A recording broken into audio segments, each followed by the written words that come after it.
আপনাদের মধ্যে ম্যাক্সিমামে কিন্তু আমাকে ইনবক্সের মধ্যে জাস্ট একটা কোশ্চেনই করতেছেন, সেটা হইতেছে কালকের পরের দিন এফওএমসি মিটিং এবং সেইখানে রেড কার্ড তো হওয়ার চান্স আছে, বাট তারপরও মার্কেট কেন পাম্প করতেছে না, অথবা মার্কেট কেন একটা বক্সের মধ্যে আটকায় গেছে। সো এই কোশ্চেনগুলোর অনেকগুলো আনসার আছে, অথবা আপনার লজিক্যালি বুঝতে হবে যে এফওএমসি মিটিং যেদিন হবে ওই দিন রেড কার্ড করা হবে, যার ফলে মার্কেট পুরোপুরি বুম হয়ে যাবে। সো এইরকম এক্সপেকটেশন আমরা যতবার রাখি, অথবা প্রিভিয়াসলি আমরা এরকম যতগুলো ইভেন্ট দেখছি যেখানে আমাদের এক্সপেকটেশন অনেক হাই ছিল, ততবারই কিন্তু আমরা মার্কেট থেকে ধাক্কা খাইছি। সো এই যে সামনে এফএমসির মতো এত বড় একটা ইভেন্ট আসতেছে এবং সবাই জানে রেড কার্ডও হইতে পারে, বাট তারপরও মার্কেট কেন এভাবে নিচের দিকে আসতেছে, এই জিনিসগুলোর পিছনে কিন্তু যথেষ্ট পরিমাণে রিজন আছে। আমি যদি জাস্ট একটা রিজনের কথা বলি তাহলে এইটা তো আপনারা সবাই জানেন, মার্কেটের ম্যাক্সিমাম মানুষ যেটা চিন্তা করে অলওয়েজ মার্কেট তার বিপরীত দিকে যায়। সো এখন আপনারা কোশ্চেন করতে পারেন যে ভাই তাহলে কি রেড কার্ড হবে না, অথবা রেড কার্ড হইলেও কি মার্কেট নিচের দিকে আসতে পারে। সো আপনাদের মনেও যদি এই টাইপের বিভিন্ন ধরনের কোশ্চেন ঘুরপাক খায় তাহলে আপনি সিম্পলি আজকের পুরো ভিডিওটা কন্টিনিউ করেন, তাহলে আশা করতেছি আপনারা সবগুলো কোশ্চেনের আনসার পেয়ে যাবেন, প্লাস মার্কেটের বর্তমান সেন্টিমেন্ট সম্পর্কে অনেকগুলো ইনফরমেশন পাবেন। এর পাশাপাশি আপনাদের কাছে একটা রিকোয়েস্ট থাকবে, আপনারা যারা আমার রেগুলার ভিডিও দেখেন বাট এখনো চ্যানেলটা সাবস্ক্রাইবই করেন নাই, তারা একটু কষ্ট করে চ্যানেলটা সাবস্ক্রাইব করে আমাকে সাপোর্ট করবেন। যদি আপনারা মার্কেট নিয়ে রেগুলার আপডেট পাইতে চান তাহলে অবশ্যই আমার টেলিগ্রাম চ্যানেলের মধ্যে জয়েন হতে পারেন, ভিডিও ডেসক্রিপশন বক্সে লিংক দেওয়া থাকবে।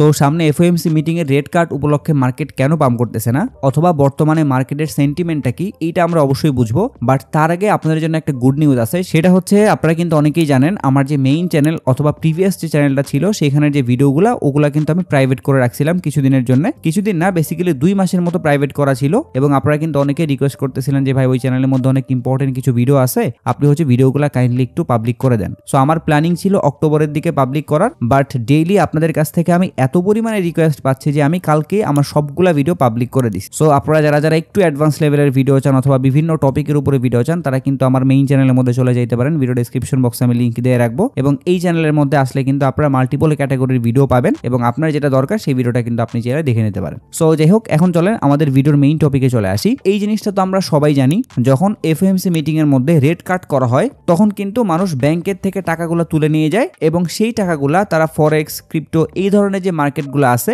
এই মার্কেটগুলোর মধ্যে ইনভেস্ট করে। দ্যাট মিনস এইটা কিন্তু একদম নর্মাল একটা বিষয়, যখনই রেড কার্ড করা হবে তখন কিন্তু আমরা ক্রিপ্টো মার্কেটের মধ্যে ডলার ইনফ্লো হইতে দেখবো। আর ডলার ইনফ্লো হওয়া মানেই কিন্তু অল্টস কয়েনগুলোর মধ্যে ইনফ্লো হইতে পারে, বিটিসির মধ্যে ইনফ্লো হইতে পারে, বাট যেহেতু অলরেডি বিটকয়েন অনেক পাম্প করে ফেলছে সো অনেক বেশি সম্ভাবনা থাকে অল্টস কয়েনগুলোর মধ্যে ডলারগুলো ইনফ্লো হবে। বাট এর পাশাপাশি আরেকটা বিষয়ও কিন্তু আপনারা জানেন, সেটা হচ্ছে ম্যাক্সিমাম মানুষ ক্রিপ্টো মার্কেটে যেটা চিন্তা করে মার্কেট অলওয়েজ তার বিপরীত দিকেই চলে। সো এই যে চারপাশে যে একটা হাইপ ক্রিয়েট হয়েছে এফওএমসি মিটিং এর মধ্যে রেড কার্ড করা হবে, মার্কেট পুরো বুম হয়ে যাবে। সো মার্কেটে যদি একদম ওইভাবেই চলা স্টার্ট করে, অথবা এই যে সামনে 2 দিন পরে এফওএমসি মিটিং, সো এখন থেকেই যদি পাম্প করা স্টার্ট করে তাহলে ধরেন একদল শুধু প্রফিটই পাবে, অথবা বলতে পারেন যে কেউ একজন বলে দিছে যে মার্কেট উপরে যাবে তুমি কিনে রাখো, ও কিনে বসে আছে, জাস্ট মার্কেট উপরে যাচ্ছে ও প্রফিট নিচ্ছে। সো এইরকমটা তো কখনো মার্কেট চলতে পারে না, যার ফলে আমরা এই এফওএমসি মিটিং উপলক্ষে অথবা রেড কার্ড উপলক্ষে মার্কেটের মধ্যে কিন্তু ভালো পরিমাণে ম্যানিপুলেশন দেখতে পারবো।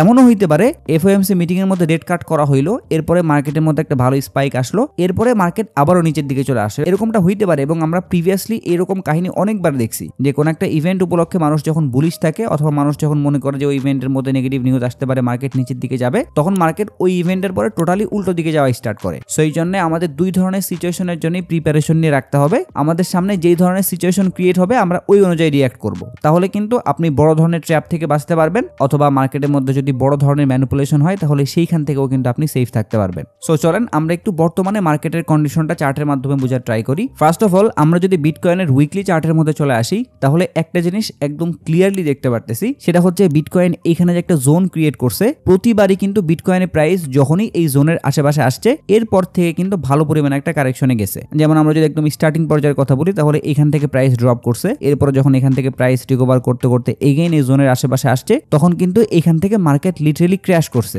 এরপরে আস্তে আস্তে মার্কেট আবারও রিকভার করতে করতে যখন এগেইন এই জোনের মধ্যে আসছে তখন কিন্তু দেখতে পারতেছেন আবারও মার্কেট নিচের দিকে আসছে, এবং এইখানেও দেখতে পারতেছেন মার্কেট যখনই এই জোনের মধ্যে ঢুকছে তখন কিন্তু এই জোনটা ব্রেক করে উপরের দিকে যাইতে পারে নাই, উল্টা কিন্তু আবারও নিচের দিকে আসছে। তার মানে এই জোনটা বিটকয়েনের প্রাইসের জন্য অনেক বেশি ইম্পর্টেন্ট। যখনই আমরা দেখতে পারবো বিটকয়েনের প্রাইস বড় একটা ক্যান্ডেল অথবা বড় ভলিউমের সাথে এই জোনটা ব্রেক করে উপরের দিকে চলে গেছে এবং এই জোনের উপরেই উইকলি ক্যান্ডেলের ক্লোজিং দিয়ে দিছে, তখনই কিন্তু আমরা মোটামুটি বুঝতে পারবো যে বিটকয়েন তার অল টাইম হাইটা কনফার্ম করার জন্য কারণেই কিন্তু উপরের দিকে যাচ্ছে। কারণ বিটকয়েন যদিও $1,24,000 প্লাস হিট করছে, বাট তারপরও এইটাই যে বিটকয়েনের final all time high price, এটা কিন্তু এখনো পর্যন্ত আমরা শিওর হইতে পারি নাই, অথবা এটার কিন্তু কোনো কনফার্মেশন পাই নাই। আর যতক্ষণ না পর্যন্ত আমরা বিটকয়েনের অল টাইম হাইয়ের কনফার্মেশন পাচ্ছি, ততক্ষণ পর্যন্ত আমরা কিন্তু বিটকয়েনের মধ্যে থেকে মানির আউটফ্লোটা দেখতে পারবো না। কারণ হোয়েলস অথবা মার্কেট মেকাররা যখন একটা লেভেল পর্যন্ত বিটকয়েনকে নিয়ে যাবে, তখন তারা চিন্তা করবে যে বিটকয়েনকে অলরেডি অনেক পাম্প করে ফেলানো হয়েছে, এখন চলো বিটকয়েন থেকে টাকা বের করে অন্য যে কয়েনগুলো আছে, ইথিরিয়াম বলেন, অর্স কয়েন বলেন, এই কয়েনগুলোর মধ্যে মানি ইনফ্লো করার মাধ্যমে কয়েনগুলোর প্রাইস উপরে নিয়ে যাওয়া। এবং এইভাবে করেই কিন্তু প্রতিটা বুল রানের সাইকেল চলে। আর এই কারণে বিটকয়েনের এই লেভেলটা ক্রস করে উপরের দিকে ফাইনাল অল টাইম হাইটা কনফার্ম করতে হবে, তখন গিয়ে কিন্তু সামনে এই জিনিসগুলো হবে। এর পাশাপাশি আমরা যদি টোটাল মার্কেট ক্যাপটা চেক করি বিটকয়েন এবং ইথিরিয়ামেরটা বাদ দিয়ে, তাহলে এইখানে দেখতে পারতেছেন বর্তমানে টোটাল 3 শো করতেছে $1.11 ট্রিলিয়ন।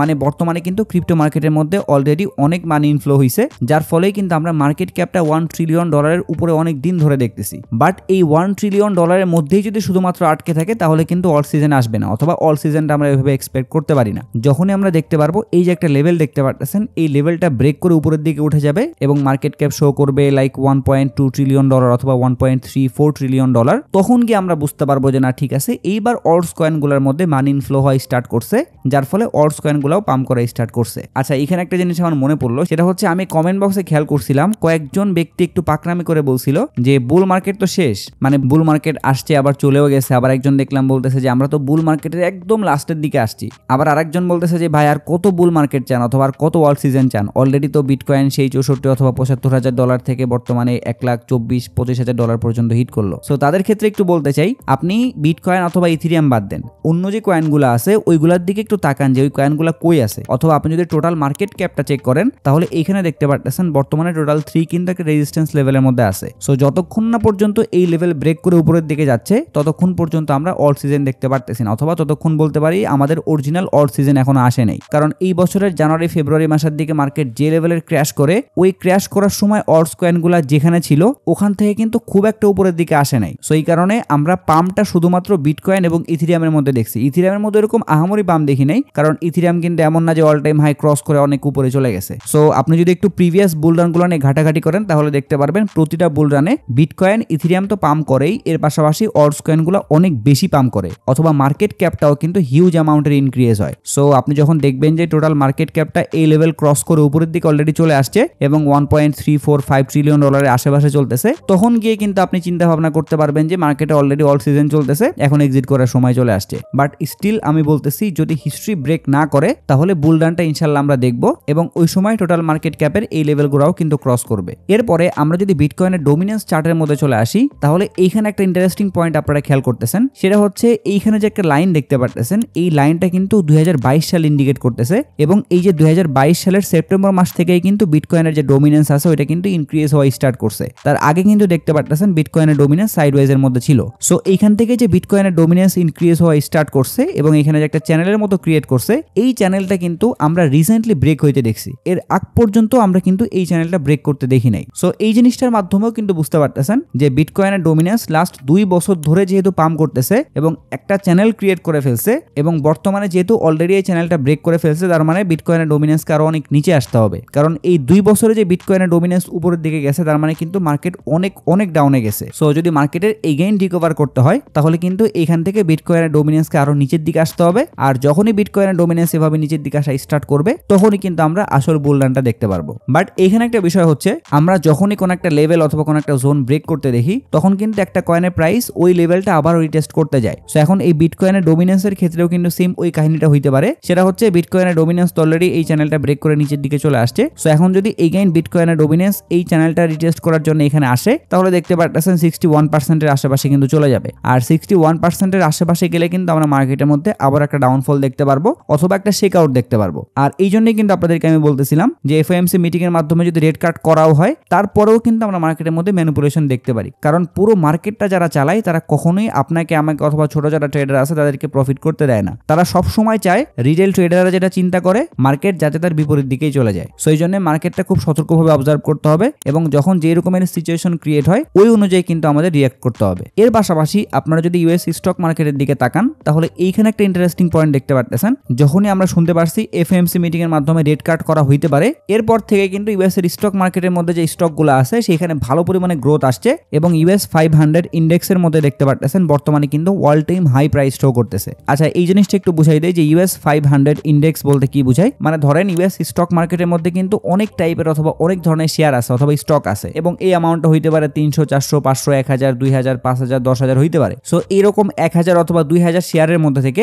500টা শেয়ার অথবা স্টক যদি একটা বক্সের মধ্যে আটকায় দেন এবং সেই বক্সের একটা প্রাইস ঠিক করে দেন, তাহলে ওই প্রাইসটা ইন্ডিকেট করবে যে ওই 500টা শেয়ারের প্রাইস একসাথে কত। যেমন আমরা এখানে যে US 500 ইন্ডেক্স দেখতেছি, এটার মানে হইতেছে এই ইন্ডেক্সের মধ্যে US এর 500টা শেয়ার অথবা স্টক ইনক্লুড করা আছে এবং সবগুলোর একত্রে এখানে কিন্তু প্রাইস শো করতেছে। সো এইটাই হইতেছে বেসিক্যালি US 500 ইন্ডেক্স। এখানে US 100 ইন্ডেক্স থাকতে পারে, US 50 ইন্ডেক্স থাকতে পারে। সো তখন হচ্ছে ওখানে 50টা শেয়ার থাকবে অথবা ওখানে 100টা শেয়ার থাকবে। সো আশা করি এই কনসেপ্টটা আপনারা ক্লিয়ার হয়েছেন। বাট আমাদের মেইন যে জিনিসটা ছিল সেটা হচ্ছে বর্তমানে যেহেতু US 500 ইন্ডেক্সের price all time high show করতেছে, তার মানে কিন্তু আমরা মোটামুটি বুঝতেছি ব্যাংকের মধ্যে যে টাকাগুলো ছিল ইন্টারেস্ট রেট কাট হওয়ার যে একটা হাই পড়ছে, ওই কারণেই কিন্তু হয়তোবা অনেকেই স্টক মার্কেটের মধ্যে ইনভেস্ট করা স্টার্ট করছে।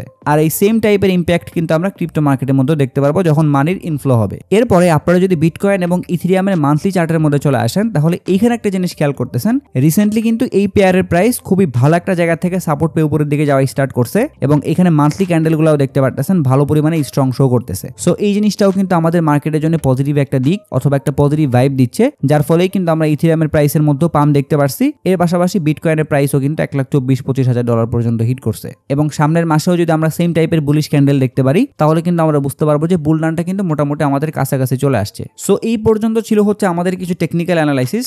সো এখন চলেন আমরা কিছু নিউজ নিয়ে অ্যানালাইসিস করার মাধ্যমে বোঝার ট্রাই করি যে মার্কেটে বর্তমানে ফান্ডামেন্টাল কন্ডিশনটা কি। সো এখানে আপনারা দেখতে পাচ্ছেন সিকিউরিটিজ অ্যান্ড এক্সচেঞ্জ কমিশন বিটকয়েনের যে ETF আছে ন্যাসড্যাকের মধ্যে সেই ETF এর উপরে ট্রেডিং করার অ্যাপ্রুভাল দিয়ে দিছে। সো এই নিউজটা কিন্তু মার্কেটের জন্য একটা পজিটিভ দিক, কারণ ন্যাসড্যাকের মধ্যে যখন বিটকয়েনের উপরে ট্রেড করা স্টার্ট হবে অথবা বিটকয়েনের ETF যখন ওখানে লিস্টেড হবে, তখন কিন্তু নতুনভাবে আমরা বিটকয়েনের মধ্যে আবারও ডলার ইনফ্লো হইতে দেখতে পারি। সো বিটকয়েনের মধ্যে ডলার ইনফ্লো হওয়ার বিষয়টা যেহেতু চলে আসছে, সো এই জন্যই চলেন আমরা এই জিনিসটাও চেক করে দেখি যে লাস্ট কয়েকদিনে বিটকয়েনের ETF এর মধ্যে কেমন কি ইনফ্লো অথবা আউটফ্লো হয়েছে। সো এখানে আপনারা চেক করলে দেখতে পাচ্ছেন লাস্ট 6 দিন ধরে বিটকয়েনের মধ্যে কিন্তু টানা মানি ইনফ্লো হয়েছে এবং এইখানে খেয়াল করলে দেখতে পাচ্ছেন সব থেকে বড় অ্যামাউন্টের বিটকয়েন কিন্তু ব্ল্যাক রক বাই করতেছে এবং ব্ল্যাক রক কিন্তু শুধুমাত্র লাস্টের 6 দিনই না, এখানে দেখতে পাচ্ছেন মাঝখানে জাস্ট একটা দিন বাদ দিয়ে এর আগেও কিন্তু এইভাবে বিটকয়েন বাই করতেই আছে। এরপরে আমরা যদি ইথেরিয়ামের ETF এর মধ্যে চলে আসি, তাহলে এইখানেও কিন্তু সেম সিনারি দেখতে পাচ্ছেন লাস্ট 5 দিন ধরেই কিন্তু ইথেরিয়ামের মধ্যে ভালো পরিমাণে ডলার ইনফ্লো হয়েছে।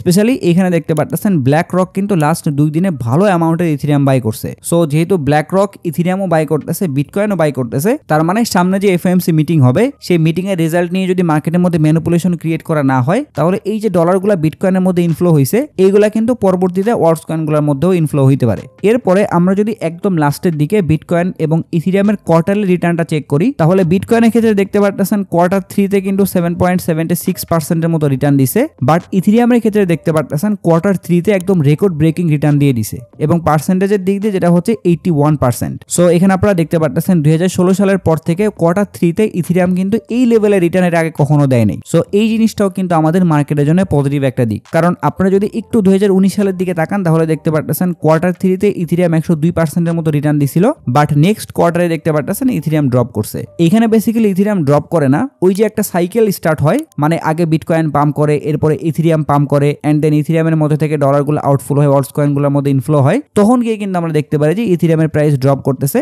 এবং ওই সময় কিন্তু বেসিক্যালি অল সিজন স্টার্ট হয়। সো আমরা যদি এবার দেখতে পাচ্ছি ইথেরিয়াম Q3 অলরেডি 81% এর মতো রিটার্ন দিয়ে দিছে। সো নেক্সট কোয়ার্টারে হয় ইথেরিয়াম পাম্প করবে, আর নাইলে ইথেরিয়ামের মধ্যে যে পরিমাণে মানি ইনফ্লো হয়েছে অলরেডি, ওই ডলারগুলো আস্তে আস্তে আউটফ্লো হয়ে অল্টস কয়েনগুলোর মধ্যে যাবে এবং ওই সময় কিন্তু বেসিক্যালি আমরা অল সিজন দেখতে পারবো। সো এই পর্যন্তই ছিল মোটামুটি আমাদের আপডেট। এখন যদি বলি যে এই অবস্থায় আমাদের আসলে কি করা উচিত, সো দেখেন আমি কিন্তু ভিডিওর প্রথমে আপনাদেরকে বলছি যে সামনে FOMC মিটিং এর মাধ্যমে যে রেজাল্টটা পাবলিশ হবে সেই রেজাল্টের উপরে ডিপেন্ড করে কিন্তু মার্কেটে ম্যানিপুলেশন হইতে পারে, কারণ রেড কাট হইলে নরমালি মার্কেট উপরে যায়, বাট আমরা যেহেতু আগের থেকেই সবাই জানতেছি যে রেড কাট হইতে পারে, মার্কেট উপরে যাবে, সো সবাই যদি এখন থেকে ধুমায় বাই করে রাখে, তাহলে রেড কাটের পরে যদি মার্কেট উপরের দিকে টান দেয় তাহলে সবাই হিউজ লেভেলের প্রফিট পাবে, বাট মার্কেট মেকার এটা কখনোই চাবে না। সো আপনার এখন কাজ হইতেছে আপনি জাস্ট মার্কেটটা অবজার্ভ করেন, কারণ এখন মার্কেটের যত মুভমেন্ট আছে অথবা যত কয়েন আছে সব কিন্তু এই 18 তারিখের উপরে ডিপেন্ড করে আছে। মানে 18 তারিখে যে রেজাল্টটা পাবলিশ করা হবে ওই রেজাল্টের উপরে হয় মার্কেট উপরের দিকে যাওয়া স্টার্ট করবে, আর না হলে মার্কেট কিন্তু বিপরীত দিকেও আসতে পারে মানুষকে লিকুইড করার জন্য অথবা মানুষের লিকুইডিটিগুলো হার্ন করার জন্য। সো আপনি যদি এখন কোনো কয়েন কিনে রাখেন তাহলে এটা 50-50 চান্স থাকবে, কারণ আপনি কিন্তু জানেন না যে ওই দিন মার্কেট কোন দিকে যাইতে পারে। কারণ আপনাদের মনে আছে কিনা জানি না, যখন বিটকয়েনের হ্যাভিং কমপ্লিট হয় তখন ওই হ্যাভিং এর যে ইভেন্ট আছে ওই ইভেন্ট উপলক্ষে আমরা কিন্তু তার কয়েক মাস আগের থেকে প্রচুর হাইপ ছিলাম যে হ্যাভিং কমপ্লিট হওয়ার পরেই বিটকয়েনের প্রাইস একদম উপরের দিকে বুম হয়ে যাবে। বাট পরবর্তীতে আমরা পুরো উল্টো সিনারি দেখতে পারছি। যখন হ্যাভিং কমপ্লিট হলো এরপরে মার্কেট এত লেভেলের ডাউন দিছিল যে মানুষ তখন জাস্ট শক খেয়ে গেছে যে এই জিনিসটা কেমনে হইতে পারে। বিটকয়েনের হ্যাভিং কমপ্লিট হলে তো উপরের দিকে যাওয়ার কথা প্রাইস, বাট তখন কিন্তু উল্টা নিচের দিকে গেছিল। সো এই জন্য সব টাইপের কন্ডিশনের জন্য প্রিপারেশন নিয়ে রাখতে হবে যাতে আমরা ম্যানিপুলেশন অথবা এই ধরনের ট্র্যাপের মধ্যে পড়ে না যাই। আর আমরা আগের যেসব কয়েন কিনে রাখছি বুলরানের জন্য অথবা বুলরানের প্ল্যানিং করে ওইগুলো তো অমনে আছে, ওইগুলো নিয়ে কোনো সমস্যা নেই। বাট যারা এখনো পর্যন্ত কয়েন কিনেন নাই অথবা বুলরানের জন্য এখনো প্রিপারেশন নেন নাই তারা কিন্তু জাস্ট এই 18 তারিখ পর্যন্ত ওয়েট করতে পারেন। এরপরে গিয়ে কিন্তু আপনি চাইলে আপনার পোর্টফোলিওটা ডিজাইন করতে পারেন। আর যদি ওই সময় মার্কেটের মধ্যে ম্যানিপুলেশন হয় তাহলে কিন্তু আপনি কয়েনগুলো আরো নিচের দিকেই পাবেন। সো এটাই ছিল আজকের ভিডিও। আশা করতেছি এই ভিডিওর মাধ্যমে আপনারা অনেক নতুন ইনফরমেশন পাইছেন। সো ইনফরমেশনগুলো যদি আপনাদের কাছে একটু হলেও হেল্পফুল মনে হয় তাহলে একটাই রিকোয়েস্ট থাকবে, যেহেতু আমাদের এটা নিউ চ্যানেল সো আপনাদের সাপোর্টটা অনেক বেশি দরকার। তাই আপনারা যারা এখনো চ্যানেলটা সাবস্ক্রাইব করেন নাই তারা একটু কষ্ট করে চ্যানেলটা সাবস্ক্রাইব করে দিবেন। এর পাশাপাশি আপনারা যদি মার্কেট ডাউনে গেলে বিভিন্ন ধরনের কয়েনের সাজেশন চান অথবা ক্রিপ্টো মার্কেটের রেগুলার আপডেটগুলো মিস করতে না চান তারা চাইলে আমাদের টেলিগ্রাম চ্যানেলের মধ্যে জয়েন হতে পারেন। ভিডিও ডেসক্রিপশন বক্সে লিংক দেওয়া থাকবে। যদি ভিডিও নিয়ে কোনো প্রশ্ন অথবা মতামত থাকে তাহলে অবশ্যই কমেন্ট বক্সে জানাবেন। যদি ভিডিওটা ভালো লাগে তাহলে লাইক করে দিবেন, যদি চান ভিডিওটা শেয়ার করতে পারেন। সো সবাই ভালো থাকবেন। আসসালামু আলাইকুম।